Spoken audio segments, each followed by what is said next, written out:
pendek kata merusak segala hal di dalam kehidupan kita. Jauhilah olehmu 7 macam perkara yang merusak. Yang pertama, asyirku billah, menyekutukan Allah subhanahu wa ta'ala.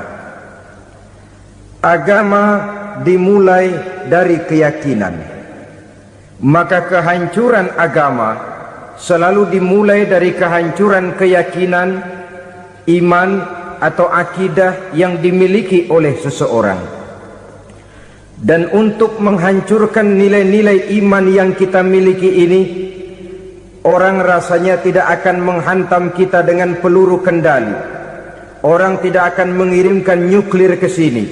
Orang tidak juga akan mengirimkan satuan militernya ke sini. Untuk menghancurkan nilai-nilai iman, dibanjiri kita dengan paham-paham yang merusak dan mendangkalkan akidah.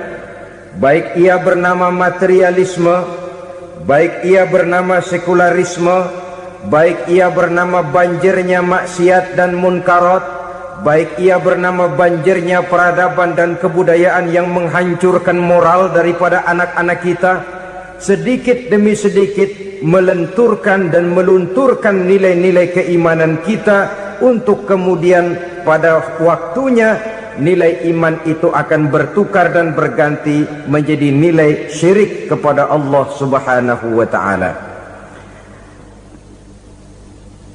Atau pada sisi lain, menjadikan yang selain Allah sebagai tujuan akhir daripada kehidupan kita. Sedangkan kita sama-sama maklum bahwa di dalam pandangan agama Islam, dosa yang tidak berampun, dosa yang terbesar, termasuk dalam kategori bapak moyangnya dosa, tidak lain adalah syirik, yakni menyekutukan Allah subhanahu wa ta'ala. Pola penghancuran iman ini memang berstrategi. Ditawarkan kita kepada paham materialisme, paham kebendaan, di mana otak menempati urutan sebagai ranking pertama, Tuhan jatuh pada urutan kedua. Lalu menyusul kepada paham sekularisme, Allah dipisahkan dari seluruh kegiatan hidup ini, untuk pada gilirannya menjadikan yang selain Allah sebagai tujuan akhir daripada seluruh kegiatan hidup kita. Oleh karenanya, kewajiban menjaga nilai-nilai iman ini merupakan kewajiban yang mulia tetapi berat, tidak hanya untuk kita, tetapi juga bagaimana mewariskannya kepada anak-anak kita, generasi yang akan datang. Orang-orang tua bijaksana yang diceritakan di dalam Al-Quran, kalau sudah berpikir tentang anak-anaknya, pertanyaan yang paling mereka risaukan ialah, ma ta'buduna min ba'di. Anakku, kalau pada satu saat aku, ayahmu sudah tidak ada lagi di dunia ini, meninggalkan kamu semua, ma ta'buduna min ba'di, apa yang akan kamu sembah nak? Jikalau sekarang ayahmu masih mau ke masjid, masih mau melakukan rukuk dan sujud, masih beribadah menyembah Allah subhanahu wa ta'ala, kalau orang tuamu sudah tidak ada, ma ta'buduna min ba'di, masihkah engkau mau datang ke masjid? Masihkah engkau mau rukuk dan sujud? Masihkah engkau mau menyembah Allah subhanahu wa ta'ala? Pertanyaan ini yang dipikirkan oleh Nabi Yakub kepada putra-putranya. Pertanyaan ini yang diteruskan oleh Nabi Ibrahim kepada anak-anaknya. Pertanyaan ini yang diwariskan oleh generasi ulama salafus saleh kepada para generasi berikutnya. Bagaimana kita generasi sekarang? Kita orang-orang tua sekarang bukan berfikir ma ta'buduna min ba'di, malah yang kita fikirkan ma ta'kuluna min ba'di. Kalau bapak tidak ada nanti kamu makan apa nak? Perkara kamu nyembah apa? Urusan nomor 18. Yang penting kamu nanti hidup bisa makan nak. Maka kita sibuk mewariskan harta kepada anak-anak kita. Kita sibuk mewariskan kebun dan tanah kepada anak-anak kita. Kita sibuk mewariskan pabrik kepada anak-anak kita. sementara kita lupa mewariskan intan yang paling mahal, mewariskan mutiara yang paling berharga, yaitu nilai iman kepada Allah Subhanahu wa ta'ala. Alangkah baiknya apabila warisan harta, warisan tanah dan kebun, warisan rumah dan pabrik didasari lebih dahulu dengan mewariskan nilai iman kepada Allah Subhanahu wa ta'ala. Sebagai orang-orang tua, kita boleh bersedih kalau anak kita tidak mengerti komputer. Kita boleh bersedih kalau anak kita tidak mengerti matematika. Kita boleh bersedih kalau anak kita tidak mengerti bahasa Inggris. Tapi sewajarnya lebih bersedihlah kita orang tua jikalau mempunyai anak yang tidak kenal Allah sebagai Tuhannya, yang kemudian tidak mau rukuk dan sujud kepada Allah Tuhannya. Itulah kemalangan yang paling malang bila kita meninggalkan generasi yang tidak bertauhid kepada Allah Subhanahu wa ta'ala. Betapapun anak kita tidak ngerti komputer, saudara, paling-paling kerugiannya cuma kerugian dunia. Masuk dia ke alam barzakh, munkar nakir tidak akan sempat tanya kau belajar komputer apa tidak. Kumpul dia di padang mahsyar, malaikat juga tidak akan tanya matematikamu nilainya berapa. Yang ditanya kau kenal Allah, kau rukuk dan sujud kepadanya, kau pernah datang ke masjid. Oleh karena itu sekali lagi, menjaga nilai iman tidak hanya untuk kita, tetapi juga mewariskannya kepada anak-anak kita, generasi yang akan datang.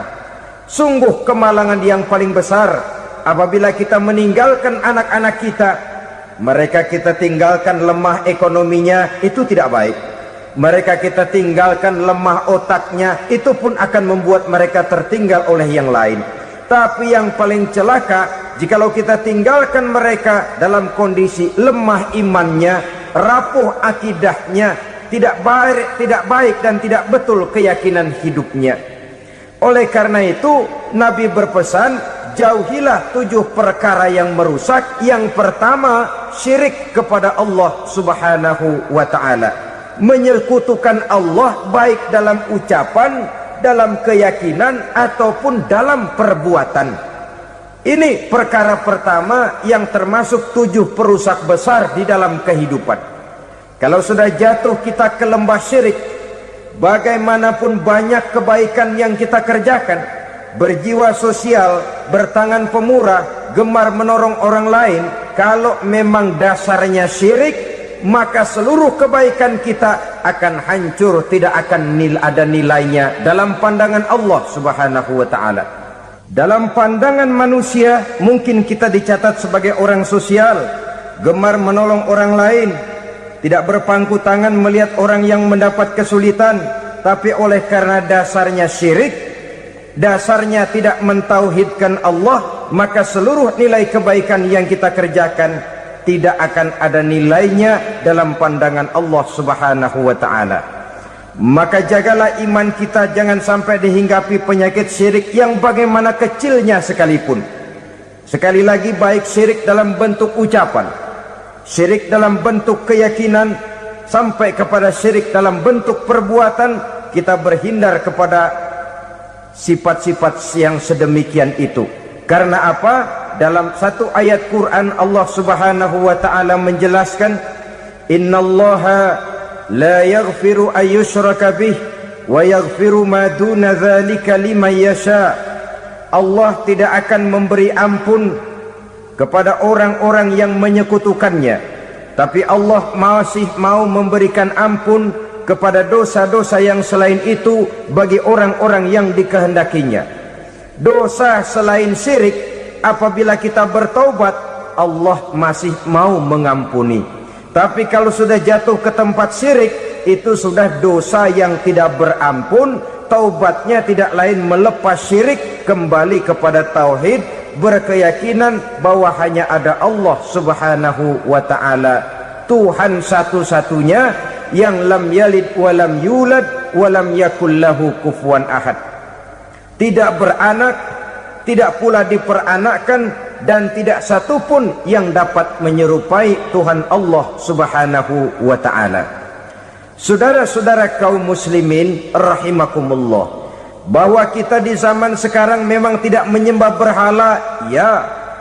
Bahwa kita tidak berterang-terangan mengatakan Tuhan lebih dari satu, memang.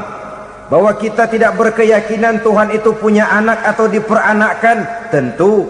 Tapi dalam perbuatan dan i'tiqad kita kadang-kadang jatuh tanpa kita sadari ke tempat yang bernama syirik ini. Oleh karenanya, di zaman di mana teknologi makin canggih, di mana kemajuan pembangunan makin menjangkau berbagai aspek kehidupan, diperlukan keseimbangan antara kemajuan fisik material dengan kemajuan mental spiritual. Apabila tidak ada keseimbangan yang terwujud, tentulah kepincangan yang diawali dengan pincangnya cara kita berpikir, sehingga pada akhirnya akan mengarah kepada pincangnya cara kita berbuat dan bertindak di dalam kehidupan kita. Oleh karena itu Nabi berpesan, jauhilah sifat syirik, karena syirik merupakan dosa yang teramat besar. Ini sifat merusak yang pertama. Yang kedua, kata Nabi, wasihra, jauhilah sihir.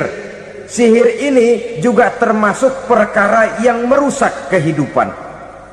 Kita semua sama-sama maklum bahwa sihir sebenarnya bukan persoalan baru. Sejak sebelum datang Islam, sihir itu sudah ada. Di zaman Yunani kuno, sihir ada. Di zaman Mesir kuno, di zaman Cina kuno, dan yang lain-lain yang serba kuno, sihir itu sudah ada. Bahkan para nabi pun, para rasul yang diutus oleh Allah Subhanahu wa ta'ala, senantiasa berhadapan dengan ahli-ahli sihir untuk menguji kebenaran dari misi yang mereka bawa. Sihir adalah perbuatan di luar kebiasaan yang bisa dikerjakan oleh ahlinya dengan bantuan jin atau setan. Hukum mempelajari sihir adalah haram, mengamalkannya lebih haram lagi. Sebab itu saudara-saudara, sihir merupakan perbuatan merusak yang harus kita jauhi. Ciri-ciri daripada perbuatan sihir, pertama, ia mengandung tipuan, bayangan khayal. Di zaman Nabi Musa misalnya, orang melihat tambang-tambang itu seperti ular. Nabi Musa melayangkan tongkatnya menjadi ular-ular besar yang memakan ular-ular kecil ciptaan tukang-tukang sihir Fir'aun tadi. Lalu sihir bisa terjadi dengan bantuan jin kafir atau setan. Kemudian ciri yang ketiga, sifatnya halus dan tersembunyi. Taruh kata ada seorang ahli sihir yang mempergunakan ayat-ayat Quran sebagai jompa-jampe, sebagai baca-bacaan, itu cuma sekedar kedok. Tujuannya tidak lain menjadikan agama sebagai ketok untuk membenarkan cara yang dimurkai oleh Allah Subhanahu wa ta'ala. Satu hadis yang diriwayatkan oleh Imam Bazar dan Tabrani, Nabi berpesan, laisa minna man tatayyara lahu au takahhana au tukuhhina lahu au sahira lahu. Tidak termasuk ke dalam golonganku, kata Nabi, tidak termasuk umatku. Siapa mereka? Man tatayyara lahu, orang yang bertatoyur. Apa tatoyur itu? Dari kalimat toyaro, artinya terbang. Toir biasa diartikan dengan burung. Tatoyaro percaya kepada suara-suara burung. Man tatoyaro lahu, mempercayai, meyakini dengan benar-benar kepada suara beburungan. Kan suka ada itu, nah bunyi burung tuh, maling liwat. Maling liwat. Burung bunyi, maling liwat. Itu termasuk tatoyaro lahu, percaya kepada suara burung. Kan aneh kalau suara orang nggak dipercaya, suara burung malah dipercaya. Ada ustadz ceramah, kiai ngaji, nggak mau didengerin. Burung dengerin benar. Nah, suaranya dari sebelah mana? Belah kulon. Nah, itu tandanya anu. Habis dihitung-hitung, itu termasuk tatoyaro lahu, au takahana, atau bertenung, au tukuhina, atau minta ditenungkan, au sahirolahu, atau melakukan perbuatan sihir, atau minta disihirkan. Laisa minna, tidak termasuk ke dalam golonganku, kata Nabi. Sehingga dengan demikian saudara-saudara, menghadapi sihir dengan sihir sekalipun termasuk perbuatan yang tidak diajarkan oleh agama. Kita kan mempelajari sihir untuk jaga diri, tidak apa-apa. Yang dilarang mengamalkannya, dilarang juga mempelajarinya. Sebab orang kalau sudah mengetahui, biasanya lalu terangsang untuk mencoba. Kalau percobaannya berhasil, biasanya terangsang untuk coba lagi dan coba lagi. Pada akhirnya ketagihan, lalu beralih menjadi profesi, apalagi itu nanti bisa mendatangkan hasil uang. Saudara-saudara kaum muslimin rahimakumullah, kita manusia makhluk nyata, kita hidup di alam nyata, terikat oleh sunnatullah, kausaliti. Oleh karenanya bagi kita keyakinan yang penuh, keikhlasan di dalam bertuhankan Allah, penyerahan diri sepenuhnya hanya kepadanya, itu sudah merupakan obat penangkal yang sangat ampuh agar kita tidak terkena penyakit-penyakit yang dibuat oleh setan dan para pembantunya. Sehingga beberapa ayat Quran mengajarkan, misalnya a'udzu bikalimatillahi tammati min syarri ma khalaq, atau bismillazi la yadurru ma'asmihi syai'un fil ardi wala fis sama, dengan menyebut nama Allah yang tidak bisa mendatangkan bahaya sedikit pun, dari baik yang datang dari langit maupun yang datang dari bumi. Jiwa yang kosong dari keyakinan yang penuh kepada Allah, jiwa yang penuh was-was dan ragu-ragu, itu yang mudah terserang oleh penyakit-penyakit yang dikerjakan oleh para tukang-tukang sihir, yaitu oleh setan dan seluruh para pembantunya.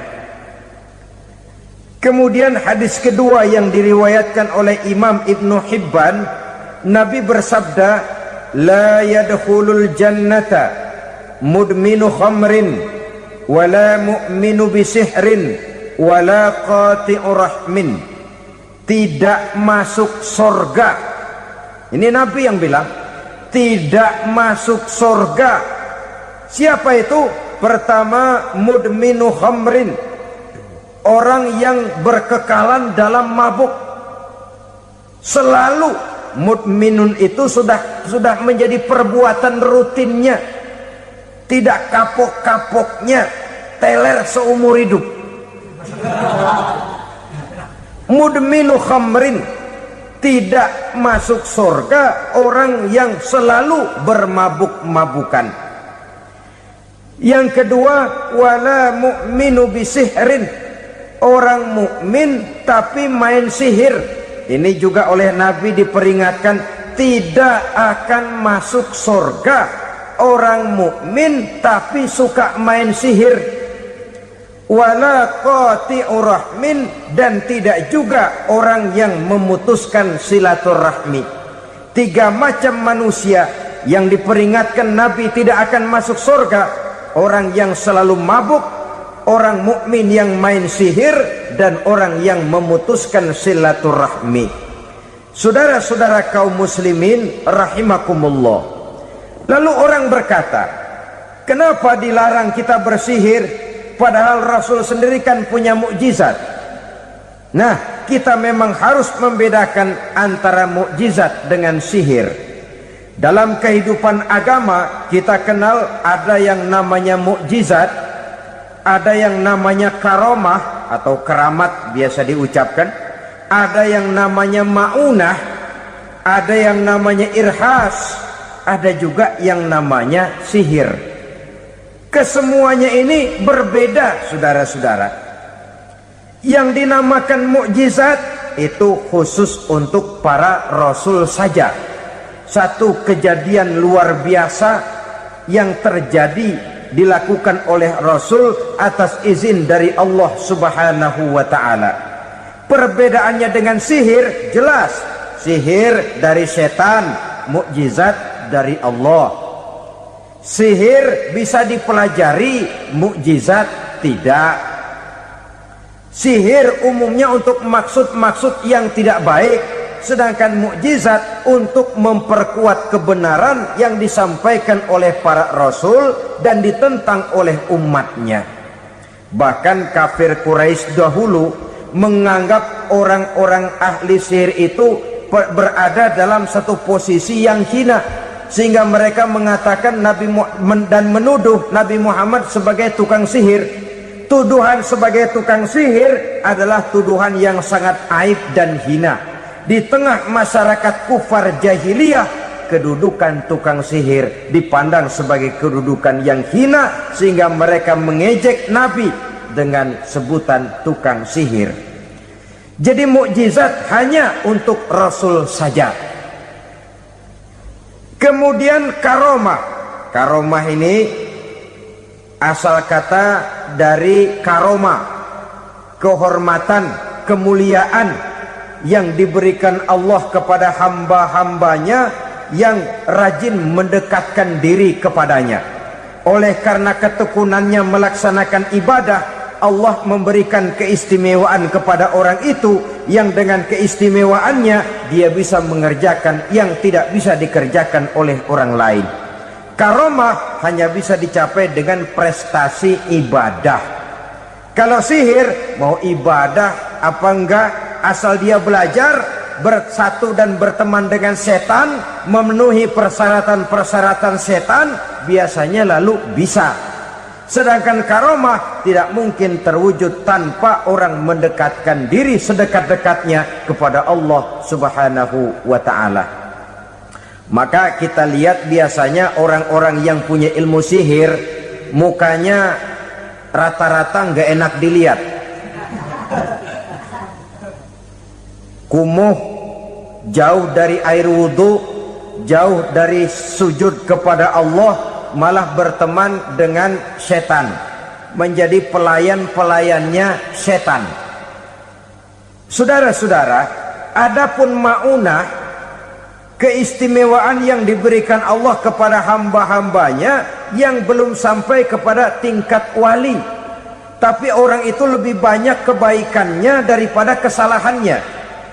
Umpamanya, saudara jalan bertiga di pinggir jalan, saudara ada pada posisi di tengah, lalu bertiga ini ketabrak mobil. Menurut perhitungan saudara mati lebih dahulu. Tapi terjadi hal yang aneh, dua teman saudara mati, saudara malah cuma luka dan lecet sedikit saja. Apa itu? Kalau kita lebih banyak kebaikannya daripada kesalahannya, itu yang dinamakan maunah, pertolongan yang diberikan Allah kepada hamba-hambanya yang lebih banyak kebaikannya daripada kesalahannya.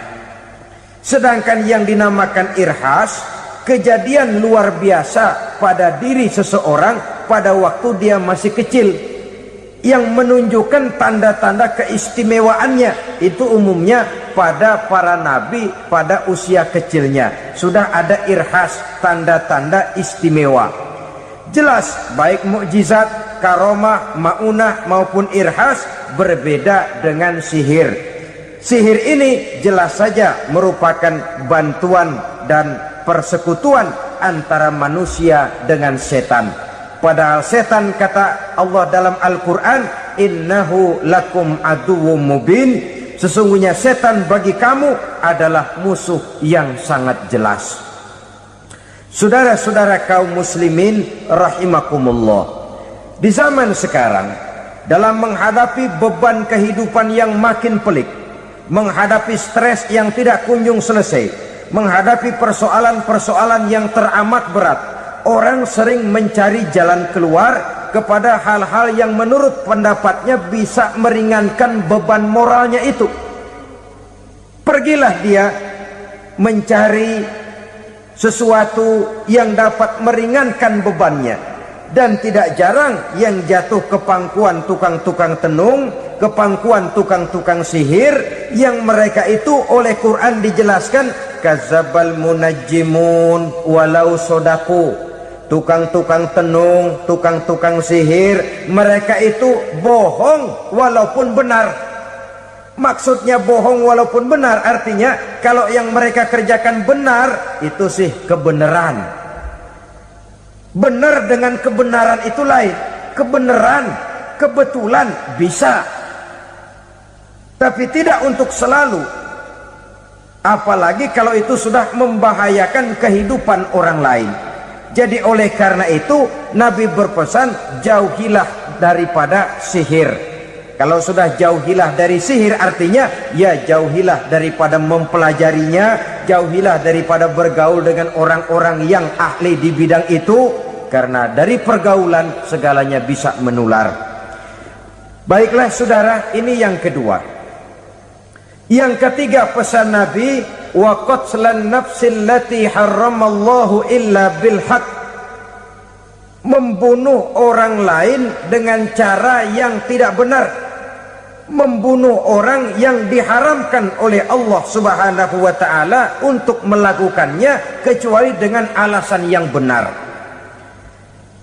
Kita tahu Islam adalah agama damai. Sesuai dengan namanya, ia tidak dikembangkan dengan pedang dan kekerasan. Ia dikembangkan dengan keteladanan dan tuntunan moral. Oleh karena Islam bukan agama kekerasan, Islam pun tidak mementingkan dan mengajarkan kekerasan kecuali dengan alasan yang benar dan bisa dipertanggungjawabkan. Membunuh dengan sengaja, menghilangkan nyawa orang lain tanpa alasan yang bisa dibenarkan adalah merupakan dosa besar dan satu di antara 7 perkara yang bisa mendatangkan kerusakan dalam kehidupan dan yang hendaknya harus kita jauhi.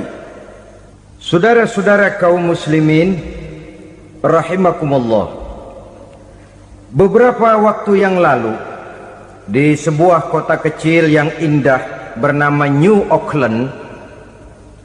Saudara tahu New Auckland? Itu dari Gunung Kidul masih ngidul lagi. Pernah diadakan satu seminar yang membicarakan bagaimana menyelamatkan masyarakat manusia dari bahaya Perang Dunia Ketiga.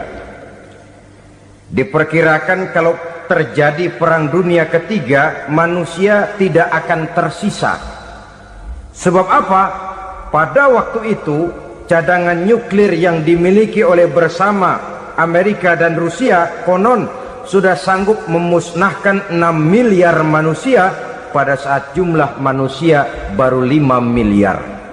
Jadi kelebihan nuklir dunia ini. Kalau terjadi Perang Dunia Ketiga, sulit manusia untuk tersisa. Maka dibahaslah di dalam seminar itu, wah, supaya tidak terjadi Perang Dunia Ketiga, maka perlombaan membuat senjata-senjata canggih, alat-alat pembunuh modern harus segera dibatasi. Dibahas, tidak mungkin kita membatasi perlombaan membuat senjata. Kenapa? Makin maju ilmu dan teknologi, makin canggih senjata yang ditemukan. Atom sudah meningkat menjadi nuklir, nuklir sudah meningkat menjadi neutron, dan kita tahu bom yang bernama neutron ini bom yang cukup membunuh tanpa perlu merusak. Artinya kalau dia diledakkan di kota kita ini, bangunan utuh, jembatan tidak ambruk, rumah-rumah tetap berdiri, tapi semua yang bernama hidup mati. Itu katanya lebih sopan dari bom atom. Sebab kalau si atom ini sudah membunuh, merusak pula. Neutron cukup membunuh saja tanpa perlu merusak. Jadi majunya senjata-senjata teknologi sebagai akibat yang logis dari kemajuan ilmu pengetahuan ini tidak bisa kita batasi.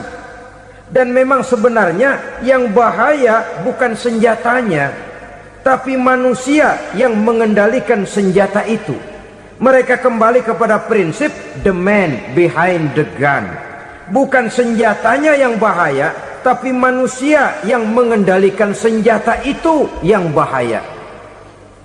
Walaupun senjatanya modern, katakanlah model M16 umpamanya, kalau yang mengendalikannya orang beriman, insya Allah aman. Tapi biar megang cuma senapan angin, kalau yang megang orang brutal, ngeri kita deket-deket. Apalagi kalau memang bukan ahlinya menggunakan senjata, bisa ngeker kaki kena jidat.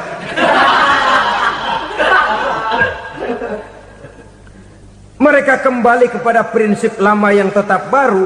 Bukan senjatanya yang harus dibatasi, manusia yang mengendalikan senjata itu yang perlu dibicarakan. Nah, kalau begitu, agar manusia tidak mempergunakan senjata sewenang-wenang, apa yang harus kita lakukan?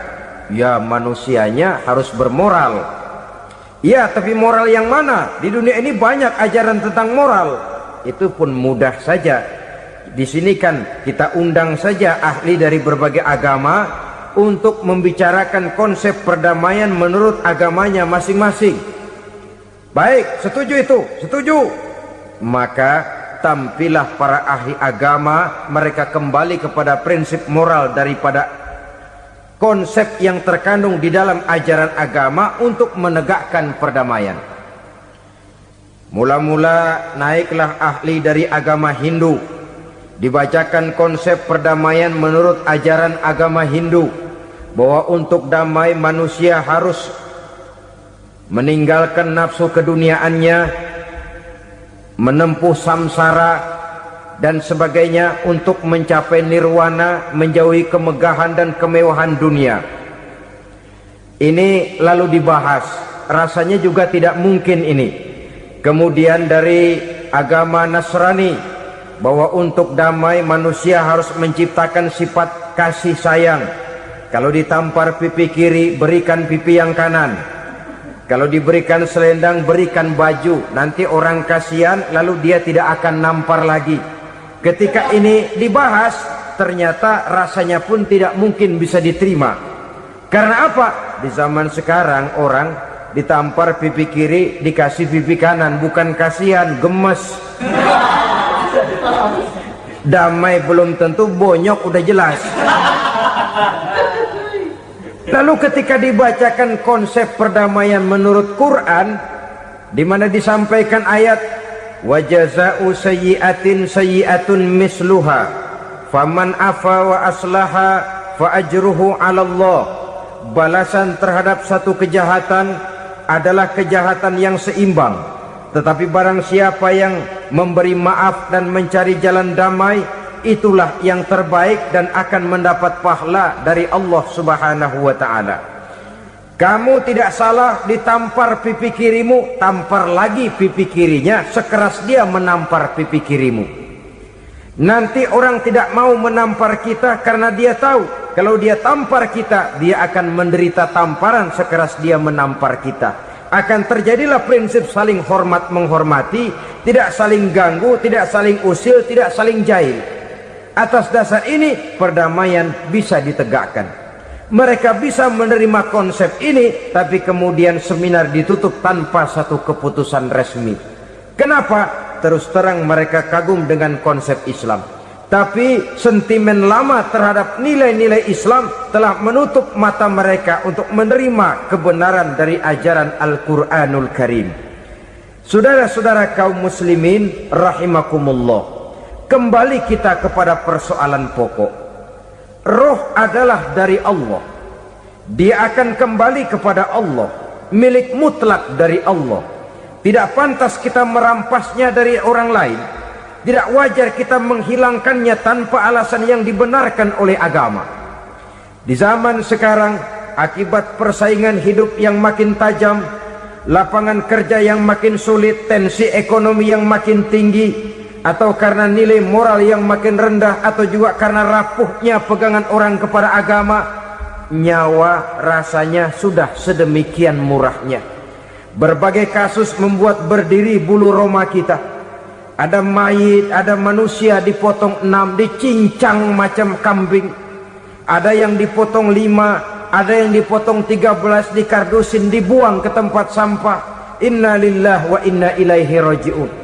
Gejala apa ini? Kanibalisme. Manusia sudah demikian sadisnya, manusia sudah sedemikian buasnya, sehingga sesama manusia diperlakukan seperti hewan. Padahal hewan sendiri belum pernah macan makan macan, bagaimanapun buasnya macan. Belum pernah serigala memakan serigala, bagaimanapun brutalnya serigala. Tetapi manusia makan manusia di zaman sekarang kadang jadi kenyataan dalam kehidupan kita. Kadang persoalannya remeh saja, soal uang 200 perak, pisau bicara, nyawa melayang. Soal rokok sebatang, celurit bicara, nyawa melayang. Soal-soal yang sama sekali tidak prinsip, begitu mudah kita menghilangkan nyawa orang lain. Padahal Nabi pernah memperingatkan, apabila dua orang muslim sudah berkelahi dan berbunuh-bunuhan, al-qatil wal maktul finnar, yang membunuh dan yang terbunuh dua-duanya neraka.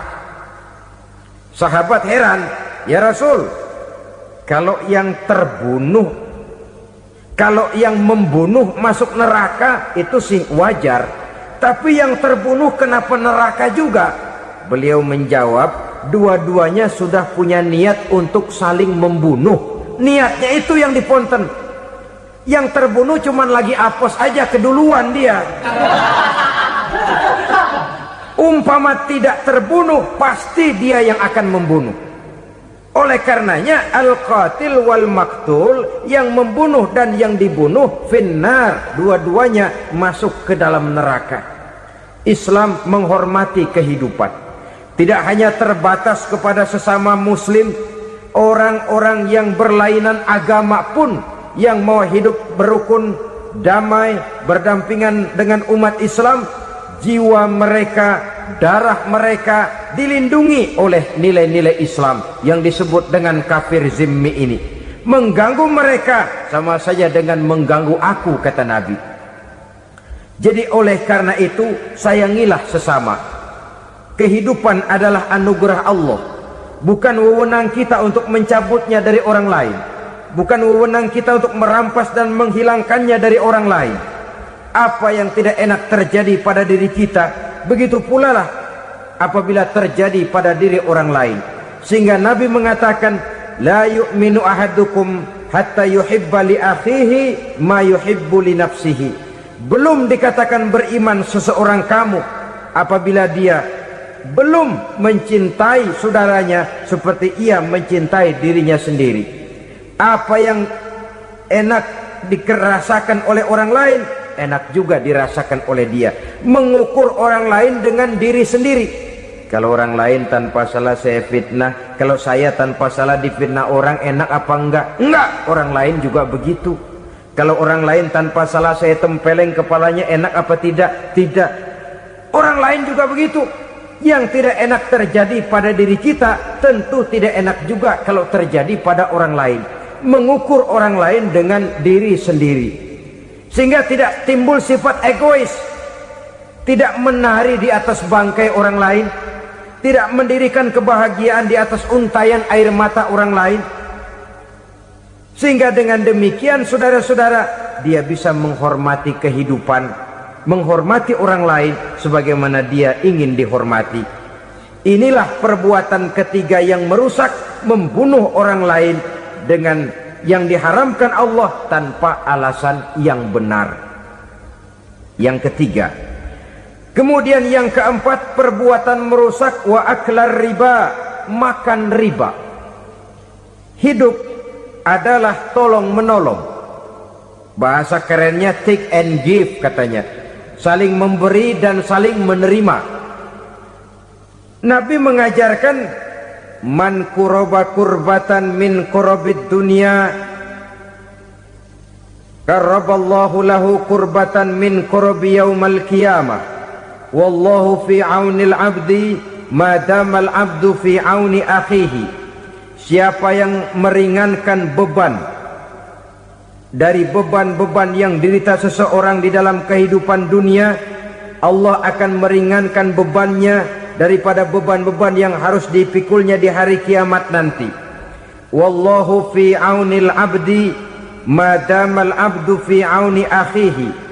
Allah senantiasa akan menolong seorang hamba selama hamba itu masih mau menolong saudaranya. Allah selalu akan menolong seorang hamba selama hamba itu masih mau menolong saudaranya. Apabila kita sudah berpangku tangan terhadap kesulitan orang lain, biasanya pun pada saat kita mendapat kesulitan, kita akan sulit juga memperoleh pertolongan. Nah, riba alias renten, kedoknya adalah menolong orang, tapi sama juga bulu buntutnya dilepas, palanya dicekek. Menolong orang pada akhirnya menjadi beban bagi seseorang, dan memang mencari orang-orang yang berada dalam posisi kesulitan. Biasanya di daerah-daerah di mana musim paceklik, jadi lapangan kerja sulit, sedangkan urusan perut tidak bisa ditunda, akhirnya orang terjebak ke dalam rentenir, ke dalam riba, ke dalam renten, bunga berbunga, sehingga satu saat jumlah bunganya bisa lebih besar dari jumlah pinjaman pokoknya. Kemudian kalau juga ternyata tidak bisa dibayar, rumah jadi taruhan. Memang rumah satu-satunya, begitu rumah ditarik mulain camping. Bukankah pada akhirnya akan mewariskan kesengsaraan? Oleh karena itu, kepada kita berusahalah jangan berhubungan dengan rentenir, jangan makan renten dan riba. Kepada mereka yang melaksanakan riba, walaupun mendatangkan keuntungan materi, tapi percayalah, harta yang didapat dengan jalan riba tidak akan membawa keberkahan. Manakala tidak membawa keberkahan, dia tidak akan mendatangkan ketenangan di dalam kehidupan kita. Oleh karenanya, memakan harta riba termasuk perbuatan yang merusak sendi-sendi kehidupan sosial, merusak kehidupan orang lain, merusak kehidupan masyarakat, tetangga, pergaulan, dan sebagainya. Yang kelima, wa akla malil yatim, memakan harta anak yatim dengan cara yang zalim. Nih, memang lezat. Anak yatim itu nggak tahu urusan apa-apa, kita diamanahkan untuk mengurusinya. Kadang-kadang dibentuklah panitia penyantunan yatim piatu. Yatimnya mah tetap kelaparan, panitianya yang pada gendut.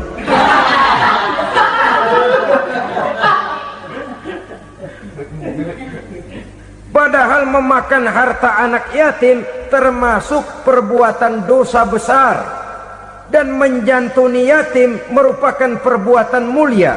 Nabi mengatakan, ana wa kafilul yatim kahataini yaumal qiyamah.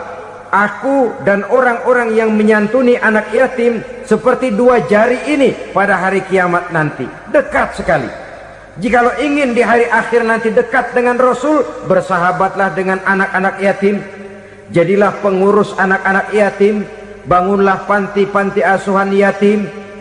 Pada saat bapak ibunya meninggal, kitalah yang menjadi orang tuanya.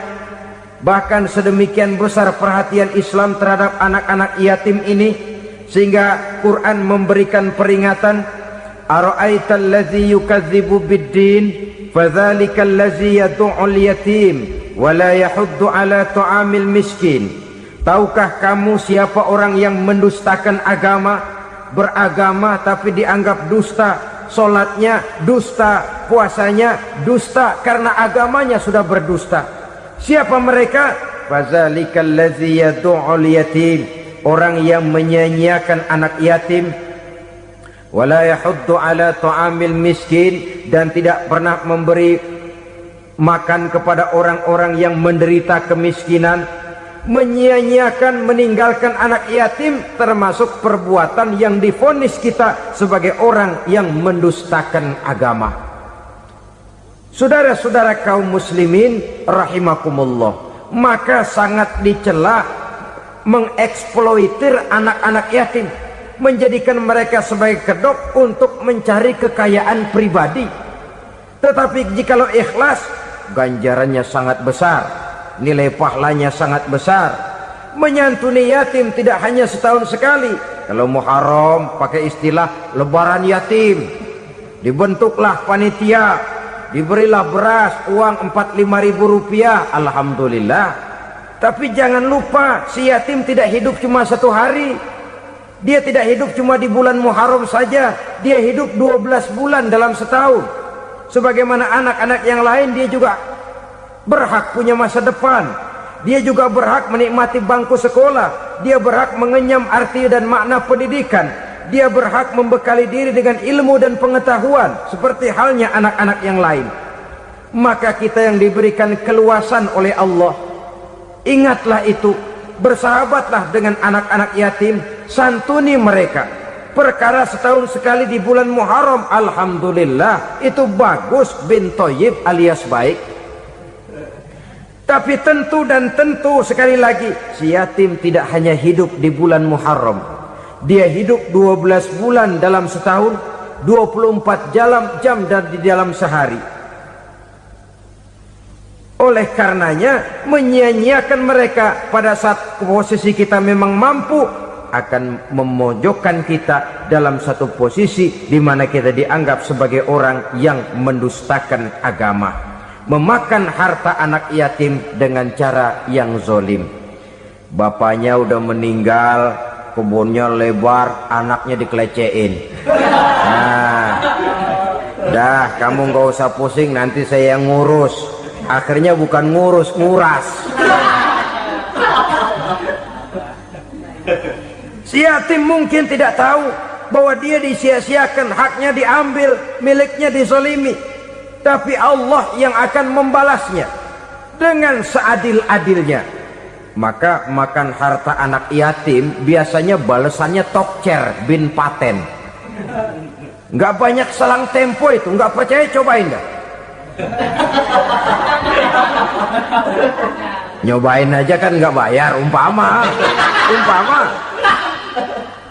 memakan harta anak yatim dengan cara yang zolim, ganjarannya biasanya kontan. Kenapa? Ratapan si miskin, untayan air matanya, jeritan kepedihan hatinya, membuka pintu langit, permohonannya diijabah, getaran hatinya didengarkan oleh Allah, maka balasannya biasanya kontan, spontan, tidak menunggu waktu terlalu lama. Itu di dunia, belum lagi di akhirat nanti. Bukankah dalam riwayat Mi'raj diceritakan Nabi melihat di neraka itu orang perutnya sebesar rumah?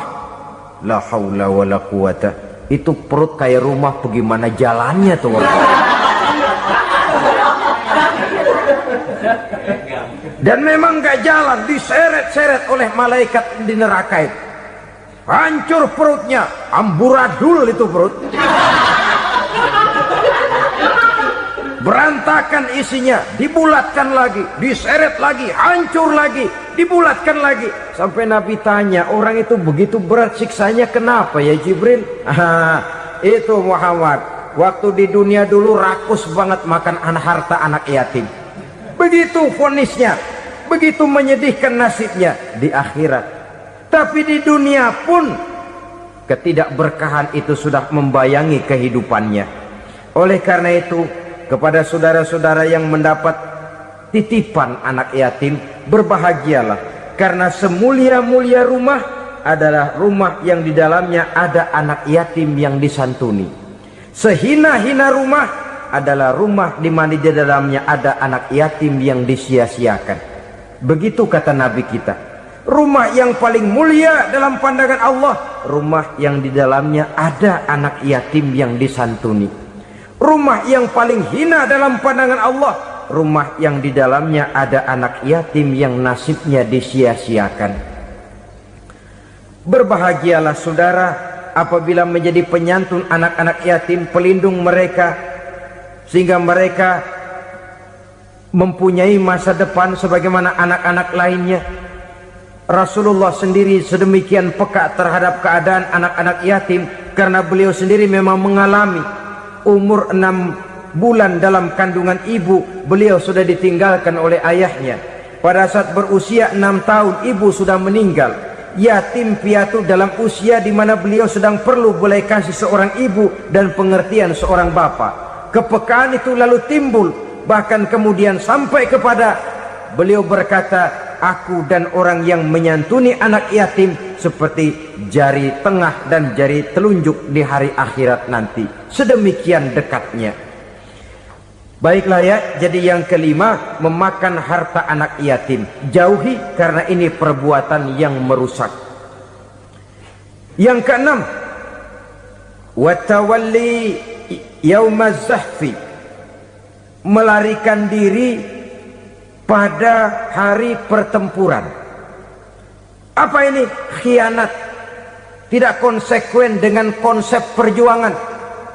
Pada mulanya keras benar teriak, berantas korupsi, ganyang korupsi. Cuma karena belum dapat giliran. Begitu dia naik dapat kesempatan, korupsinya lebih edan dari yang diteriakinya. Ini termasuk tawalli yaumaz zahfi, berpaling pada hari peperangan. Di saat menghadapi musuh, kalau belum kelihatan musuh, teriaknya nyaring bener. Jangan takut demi kebenaran sampai titik darah yang paling penghabisan. Musuh belum kelihatan. Begitu musuh sudah kelihatan, paling dulu lari ke belakang. Kalau diajak berjuang ada saja alasannya. Sehingga Quran memberikan peringatan kepada kita semua. Mengapa kamu ini berat? Kalau sudah diajak berjuang di jalan Allah, kakimu seperti terhunjam berakar di perut bumi. Berat untuk melangkah berjuang. Lari dari pertempuran tidak konsekuen dengan konsepsi perjuangan. Mau enaknya saja. Dalam kondisi yang sulit lalu berpangku tangan. Ini termasuk ciri munafik yang di dalam Al-Quran disindir dengan bahasa kullama adha'a lahum masyaufi wa iza azlama alaihim qamu. Waktu terang mereka jalan, giliran gelap mereka mandek.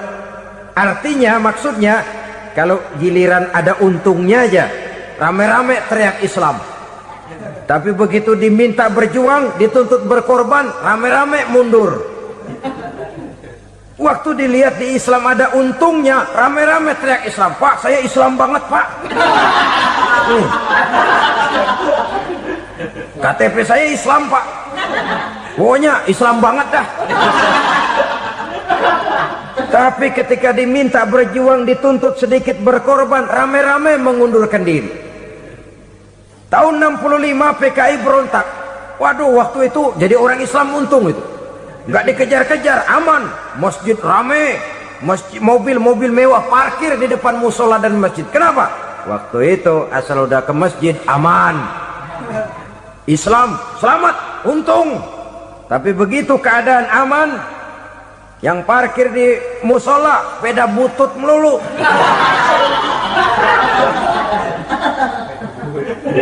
Waktu terang mereka jalan, waktu gelap mereka berhenti.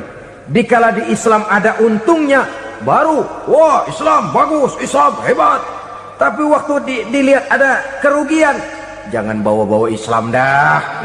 Jangan bicara soal Islam, ini kan bukan soal agama. Bukan soal agama. La haula wala quwata illa billah. Beragama kita ambil talfik fiddin, mengambil yang enteng-enteng saja dalam urusan beragama ini. Tidak konsekuen kita dengan Islam kita. Seolah kita mau memilih mana yang terasa cocok sama selera kita, kita teriak Islam. Beratan aja dikit, rame-rame berpaling. Itu termasuk tawalli yaumaz zahfi. Para pengkhianat, mental-mental hipokrit yang tidak mau konsekuen menghadapi segala bahaya.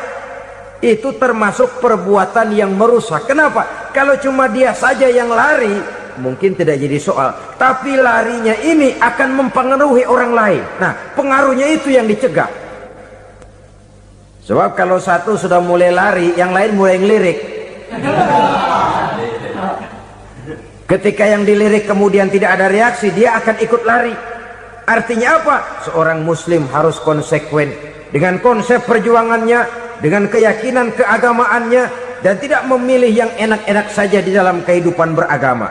Lari dari pertempuran, bermental khianat, mengkhianati agama, merupakan satu di antara sifat yang merusak. Terakhir saudara,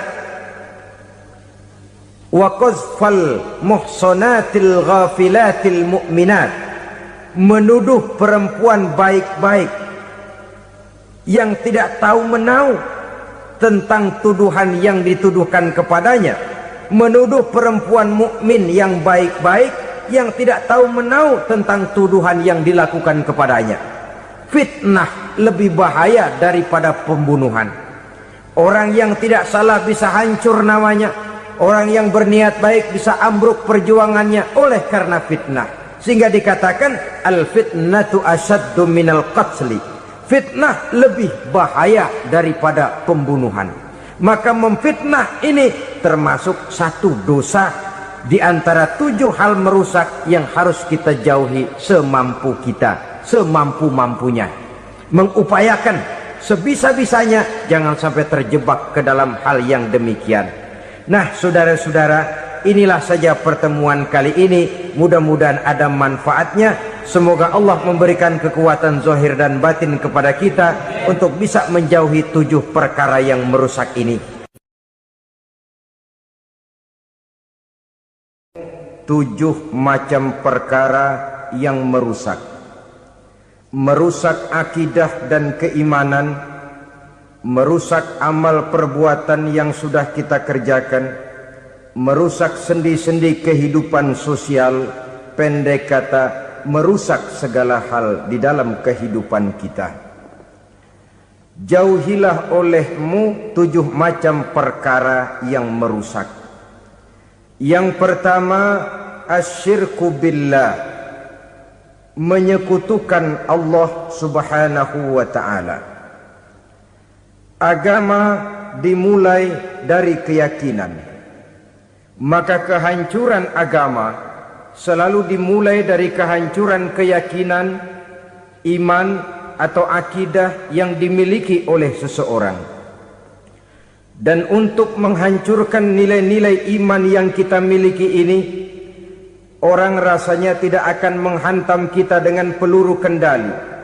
Orang tidak akan mengirimkan nuklir ke sini. Orang tidak juga akan mengirimkan satuan militernya ke sini. Untuk menghancurkan nilai-nilai iman, dibanjiri kita dengan paham-paham yang merusak dan mendangkalkan akidah. Baik ia bernama materialisme, baik ia bernama sekularisme, baik ia bernama banjirnya maksiat dan munkarat, baik ia bernama banjirnya peradaban dan kebudayaan yang menghancurkan moral daripada anak-anak kita. Sedikit demi sedikit melenturkan dan melunturkan nilai-nilai keimanan kita, untuk kemudian pada waktunya nilai iman itu akan bertukar dan berganti menjadi nilai syirik kepada Allah subhanahu wa ta'ala. Atau pada sisi lain, menjadikan yang selain Allah sebagai tujuan akhir daripada kehidupan kita. Sedangkan kita sama-sama maklum bahwa di dalam pandangan agama Islam, dosa yang tidak berampun, dosa yang terbesar, termasuk dalam kategori bapak moyangnya dosa, tidak lain adalah syirik, yakni menyekutukan Allah subhanahu wa ta'ala. Pola penghancuran iman ini memang berstrategi. Ditawarkan kita kepada paham materialisme, paham kebendaan, di mana otak menempati urutan sebagai ranking pertama, Tuhan jatuh pada urutan kedua. Lalu menyusul kepada paham sekularisme, Allah dipisahkan dari seluruh kegiatan hidup ini, untuk pada gilirannya menjadikan yang selain Allah sebagai tujuan akhir daripada seluruh kegiatan hidup kita. Oleh karenanya, kewajiban menjaga nilai-nilai iman ini merupakan kewajiban yang mulia tetapi berat. tidak hanya untuk kita, tetapi juga bagaimana mewariskannya kepada anak-anak kita, generasi yang akan datang. Orang-orang tua bijaksana yang diceritakan di dalam Al-Quran, kalau sudah berpikir tentang anak-anaknya, pertanyaan yang paling mereka risaukan ialah, ma ta'buduna min ba'di. Anakku, kalau pada satu saat aku, ayahmu sudah tidak ada lagi di dunia ini, meninggalkan kamu semua, ma ta'buduna min ba'di, apa yang akan kamu sembah nak? Jikalau sekarang ayahmu masih mau ke masjid, masih mau melakukan rukuk dan sujud, masih beribadah menyembah Allah Subhanahu wa ta'ala, kalau orang tuamu sudah tidak ada, ma ta'buduna min ba'di, masihkah engkau mau datang ke masjid? Masihkah engkau mau rukuk dan sujud? Masihkah engkau mau menyembah Allah Subhanahu wa ta'ala? Pertanyaan ini yang dipikirkan oleh Nabi Yakub kepada putra-putranya. Pertanyaan ini yang diteruskan oleh Nabi Ibrahim kepada anak-anaknya. Pertanyaan ini yang diwariskan oleh generasi ulama salafus saleh kepada para generasi berikutnya. Bagaimana kita generasi sekarang? Kita orang-orang tua sekarang bukan berfikir ma ta'buduna min ba'di, malah yang kita fikirkan ma ta'kuluna min ba'di. Kalau bapak tidak ada nanti kamu makan apa nak? Perkara kamu nyembah apa, urusan nomor 18. Yang penting kamu nanti hidup bisa makan nak. Maka kita sibuk mewariskan harta kepada anak-anak kita. Kita sibuk mewariskan kebun dan tanah kepada anak-anak kita. Kita sibuk mewariskan pabrik kepada anak-anak kita, sementara kita lupa mewariskan intan yang paling mahal, mewariskan mutiara yang paling berharga, yaitu nilai iman kepada Allah Subhanahu wa ta'ala. Alangkah baiknya apabila warisan harta, warisan tanah dan kebun, warisan rumah dan pabrik didasari lebih dahulu dengan mewariskan nilai iman kepada Allah Subhanahu wa ta'ala. Sebagai orang-orang tua, kita boleh bersedih kalau anak kita tidak mengerti komputer. Kita boleh bersedih kalau anak kita tidak mengerti matematika. Kita boleh bersedih kalau anak kita tidak mengerti bahasa Inggris. Tapi sewajarnya lebih bersedihlah kita orang tua jikalau mempunyai anak yang tidak kenal Allah sebagai Tuhannya, yang kemudian tidak mau rukuk dan sujud kepada Allah Tuhannya. Itulah kemalangan yang paling malang bila kita meninggalkan generasi yang tidak bertauhid kepada Allah Subhanahu wa ta'ala. Betapapun anak kita tidak ngerti komputer, saudara, paling-paling kerugiannya cuma kerugian dunia. Masuk dia ke alam barzakh, munkar nakir tidak akan sempat tanya kau belajar komputer apa tidak. Kumpul dia di padang mahsyar, malaikat juga tidak akan tanya matematikamu nilainya berapa. Yang ditanya kau kenal Allah, kau rukuk dan sujud kepadanya, kau pernah datang ke masjid. Oleh karena itu sekali lagi, menjaga nilai iman tidak hanya untuk kita, tetapi juga mewariskannya kepada anak-anak kita, generasi yang akan datang. Sungguh kemalangan yang paling besar apabila kita meninggalkan anak-anak kita. Mereka kita tinggalkan lemah ekonominya, itu tidak baik. Mereka kita tinggalkan lemah otaknya, itu pun akan membuat mereka tertinggal oleh yang lain. Tapi yang paling celaka, jikalau kita tinggalkan mereka dalam kondisi lemah imannya, rapuh akidahnya, tidak baik dan tidak betul keyakinan hidupnya. Oleh karena itu Nabi berpesan, jauhilah 7 perkara yang merusak. Yang pertama, syirik kepada Allah Subhanahu wa ta'ala. Menyekutukan Allah baik dalam ucapan, dalam keyakinan, ataupun dalam perbuatan.